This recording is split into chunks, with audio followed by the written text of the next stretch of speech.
Teachers here at PCHS have been doing a deep dive into skills-based grading and what it can look like to best support our students and our school.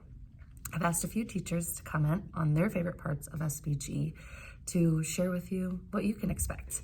I'll get started first. What I'm enjoying most about SBG this semester in my history classes is that it allows for so much personalization and individuality for each of my lessons and assessments. When you pick out your top 5 or 10 standards that you want to focus on in your class, and you've boiled your class down to its core, this allows for the students to really demonstrate that skill. You see a lot more of their personality, and just your lessons and assessments become very unique to their needs that day with that lesson.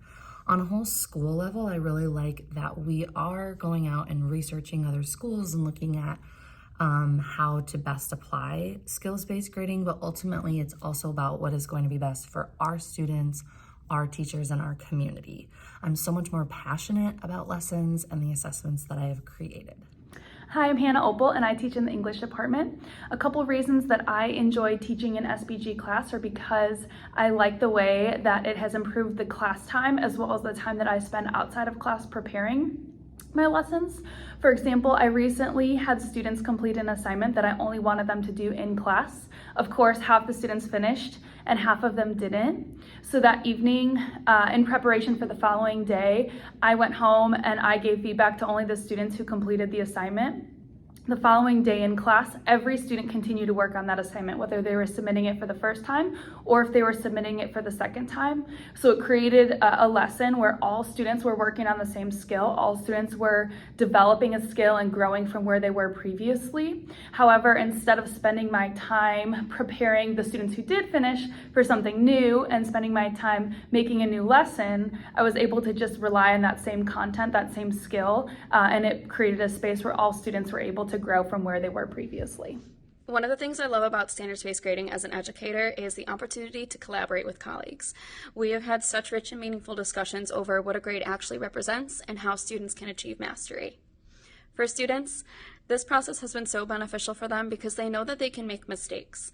They know that their learning is individualized, and if they don't get something right away, that's okay, because there are opportunities for reassessment and retakes, and they really appreciate that. Hello, I'm Connor Smith. I teach social studies. I like SBG primarily because it's easy to determine where a student is in relation to their skills. It is easy to interpret where a student is lacking or where they are excelling. SBG makes planning instruction more meaningful and planning assessments more meaningful because you can address the skills that a student is lacking in, or you can move on from skills that they have seemingly mastered. Hi, I'm Jordan Fritz. I've been piloting standard-based grading for my chemistry concepts class, which is mainly sophomores through seniors.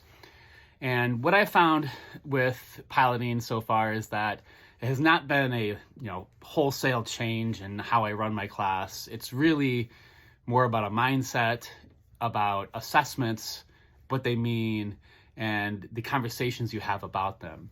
So really what I think about standards-based grading is you want to clearly identify and articulate the skills you want students to perform and explain to them, what it means to master those skills and what the sort of progression from, not really having any skills or, up to what it means to master that. So really talking with the students about what it looks like to progress in that skill and trying to turn the conversation and their sort of philosophy to not point capture or assignment completion, but to mastering the skills or and developing those skills. Really, it's about a growth mindset.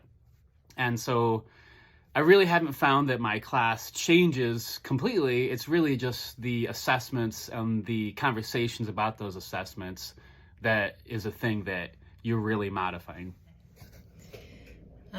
Hello, in talking about skills-based grading from a department perspective, what I've been seeing from the teachers in my department is just more consistent collaboration and discussions around the continuous skills of students as they move through the social studies curriculum at PCHS.